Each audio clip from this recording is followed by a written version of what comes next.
Siempre pensé que el éxito se sentía como la libertad.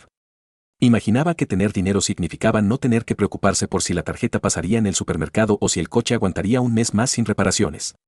Y sí, financieramente, logré esa libertad. A mis 32 años, después de una década de trabajar 80 horas a la semana, de comer fideos instantáneos y de perderme cumpleaños y fiestas, lo logré. Fundé mi propia agencia de logística y, de repente, mi cuenta bancaria tenía más ceros de los que jamás soñé. Pero lo que nadie te dice es que el dinero, cuando vienes de abajo, no te libera de todo. A veces, te encadena a la culpa. Una culpa espesa y pegajosa que mi familia se encargó de cultivar meticulosamente. Crecí en una casa donde faltaba de todo, menos amor, o al menos eso creía yo. Mi madre, una mujer que trabajó limpiando casas toda su vida, siempre me decía que la familia es lo único que importa, que somos un equipo y que cuando uno sube, sube a todos los demás. Yo me tomé eso al pie de la letra. Cuando recibí mi primer cheque grande, lo primero que hice no fue comprarme un reloj o un coche deportivo. Fui al banco y liquidé la hipoteca de la casa de mis padres. Recuerdo la cara de mi madre, las lágrimas bajando por sus mejillas, abrazándome tan fuerte que me costaba respirar. Me dijo que yo era el milagro de la familia. Mi hermano mayor, Carlos, me dio una palmada en la espalda y dijo que estaba orgulloso. En ese momento, me sentí el hombre más rico del mundo, no por el dinero, sino por poder hacer eso por ellos. Pero esa sensación de héroe duró poco. Muy poco. Lo que empezó como actos de gratitud se transformó, casi imperceptiblemente, en una obligación silenciosa.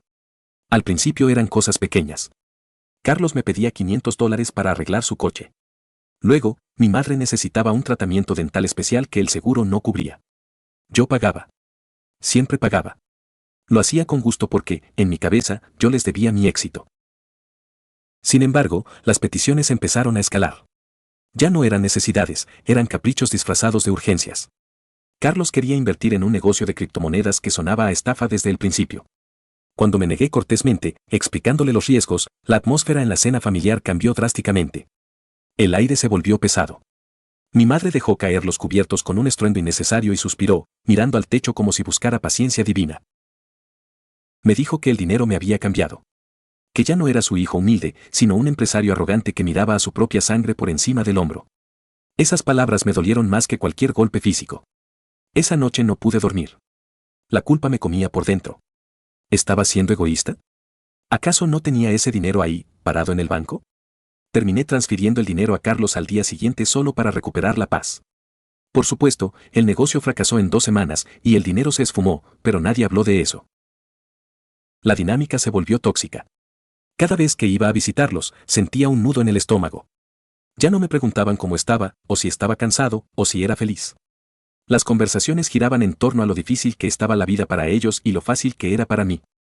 Si me compraba una camisa nueva, mi cuñada hacía comentarios sarcásticos sobre cuánto costaba esa tela mientras ella usaba ropa de segunda mano. Me hacían sentir que mi éxito era un insulto a su pobreza. Llegué al punto de esconder mis logros. No les conté cuando cerré el contrato más grande de mi carrera. No les dije que me había comprado un apartamento nuevo. Me sentía como un criminal ocultando el botín, cuando en realidad era dinero ganado con mi sudor y mis lágrimas. Todo explotó el domingo pasado. Habíamos organizado una barbacoa en casa de mis padres. Yo pagué toda la comida, la carne de primera, las bebidas, todo. Estaba en el jardín, intentando relajarme, cuando mi sobrino pequeño vino corriendo con el iPad de mi madre. Quería que le pusiera una contraseña para descargar un juego. Mi madre no es muy tecnológica. Su iPad está sincronizado con su teléfono y con el antiguo teléfono de mi hermano que ahora usan en casa como una especie de tableta comunitaria. Mientras buscaba la configuración, apareció una notificación en la parte superior de la pantalla. Era un mensaje de WhatsApp. El nombre del grupo me heló la sangre. Se llamaba La Vaca Lechera. Mi corazón se detuvo un segundo y luego empezó a latir con una violencia que me retumbaba en los oídos. Sabía que no debía hacerlo, sabía que invadir la privacidad está mal, pero mis dedos se movieron solos. Abrí la notificación. Lo que leí me dio ganas de vomitar allí mismo, sobre el césped recién cortado. Eran ellos. Mi madre, mi hermano Carlos y mi cuñada. El chat estaba activo desde hacía meses. El último mensaje era de mi cuñada. ¿Creen que caiga con lo del viaje de aniversario de los viejos? Podemos inflar el precio del hotel y quedarnos con la diferencia. Mi hermano respondió, seguro que cae. El otro día le lloré un poco con lo de la colegiatura de los niños y soltó la lana sin preguntar. Es un idiota con complejo de Salvador. Hay que aprovechar antes de que se consiga una novia lista que le cierre el grifo. Pero lo que me rompió el corazón en 1000 pedazos fue un mensaje de mi madre. De la mujer que me dio la vida. Ella había escrito: no se preocupen, yo sé cómo manejarlo. Si se pone difícil, le recuerdo lo mucho que sufrí en el parto y lo sola que me sentía cuando su padre se fue. Eso siempre funciona. Solo tenemos que aguantar sus aires de grandeza un poco más hasta que Carlos pueda comprar la camioneta. Me quedé paralizado. El sol brillaba, se olía el carbón de la parrilla, se escuchaban las risas de mis sobrinos, pero yo sentía un frío glacial recorriéndome la espina dorsal. No era amor. Nunca fue gratitud. Para ellos, yo no era un hijo ni un hermano. Era un recurso. Era una vaca lechera a la que había que exprimir hasta la última gota. Se burlaban de mí. Planificaban estrategias psicológicas para manipularme. Se reían de mi generosidad llamándola estupidez. Levanté la vista y los vi. Estaban en la mesa del patio, riéndose, sirviéndose las bebidas que yo había pagado. Mi madre me vio mirándola y me sonrió. Esa sonrisa que antes me daba paz, ahora me parecía la mueca de un depredador.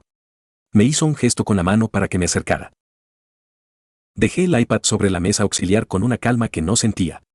Por dentro estaba gritando, rompiendo todo, incendiando el mundo. Pero por fuera, algo en mí se apagó. O tal vez, algo se encendió. Una claridad absoluta. Caminé hacia ellos. Carlos me extendió un plato vacío. Hermanito, pásame la carne, que ya tengo hambre, dijo con esa confianza del que se sabe dueño de la situación. Me senté frente a ellos. No serví nada. Me quedé mirándolos, uno por uno. El silencio se alargó lo suficiente para volverse incómodo.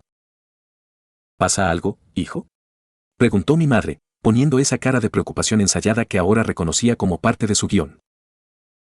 Sí, pasa algo, dije. Mi voz sonó extrañamente tranquila, profunda. Estaba pensando en el viaje de aniversario.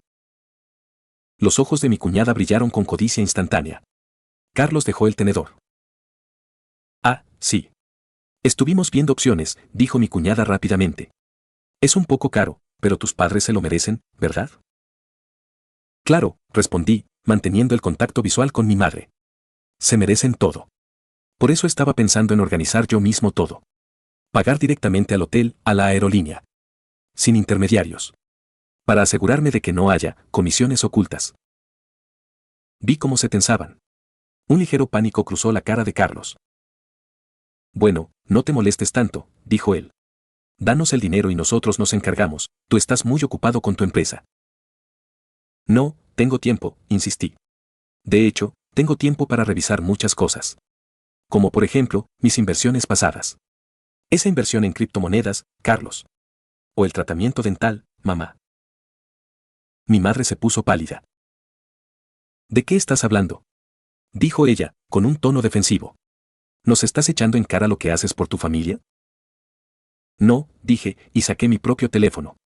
Había tomado fotos de la pantalla del iPad. Les estoy echando en cara esto. Puse el teléfono en el centro de la mesa, con la foto del chat La Vaca Lechera abierta en el mensaje de mi madre sobre su sufrimiento en el parto. Todos se inclinaron para ver. El color desapareció de sus rostros. Fue como ver a 3 fantasmas. Nadie dijo nada durante un minuto eterno. Solo se escuchaba el zumbido de una mosca y mi corazón latiendo, pero esta vez no por miedo, sino por liberación. Alex, esto es una broma, es un malentendido, empezó a balbucear Carlos, con la voz temblorosa. ¿Una broma?, pregunté, levantando una ceja. ¿Llamarme idiota es una broma? ¿Planear cómo inflar precios para robarme es un chiste? ¿Utilizar el abandono de papá para manipularme es gracioso, mamá? Mi madre rompió a llorar. Pero esta vez, sus lágrimas no me movieron ni un pelo. Las veía caer y solo pensaba en lo calculadas que eran. Hijo, por favor, estaba enojada, no sabía lo que escribía, sollozó ella, intentando agarrarme la mano. Me aparté bruscamente. El contacto de su piel me dio repulsión. Se acabó, dije, poniéndome de pie. Sentí que me quitaba una armadura de plomo de encima. La vaca lechera se murió hoy. Se acabó el dinero. Se acabaron los regalos. Se acabaron las emergencias. Pero somos tu familia, susurró mi cuñada, casi sin voz. No, respondí, mirándolos con una frialdad que desconocía en mí mismo. Ustedes son un grupo de estafadores que comparten mi apellido. Mi familia no me haría esto. Caminé hacia la salida. Escuché los gritos de mi madre a mis espaldas, pasaron de la súplica a los insultos en cuestión de segundos, demostrando que mi decisión era la correcta. Me gritó que era un malagradecido, que me iba a arrepentir, que iba a morir solo con mi dinero. Subí a mi coche, cerré la puerta y el silencio del interior fue el sonido más hermoso que había escuchado en años. Arranqué el motor y me alejé sin mirar por el retrovisor. Los días siguientes fueron duros. Bloqueé sus números, sus redes sociales. Intentaron venir a mi oficina, pero instruí a seguridad para que no los dejaran pasar. Me enviaron cartas, usaron teléfonos de amigos para llamarme. Todo era una mezcla de amenazas y llantos. Pero con cada día que pasaba, la culpa desaparecía un poco más. Me di cuenta de que no estaba perdiendo una familia, me estaba salvando a mí mismo. Estaba recuperando mi dignidad. Hoy, mi cuenta bancaria sigue creciendo, pero lo más valioso que tengo no es el dinero. Es la tranquilidad de saber que quien está a mi lado, está porque me quiere, no por lo que puedo pagar. La soledad que tanto me amenazaron con sufrir resultó ser 1000 veces mejor que la compañía comprada. Aprendí por las malas que la sangre te hace pariente, pero la lealtad te hace familia. Y a veces, para construir tu propia vida, tienes que demoler los cimientos podridos de donde vienes.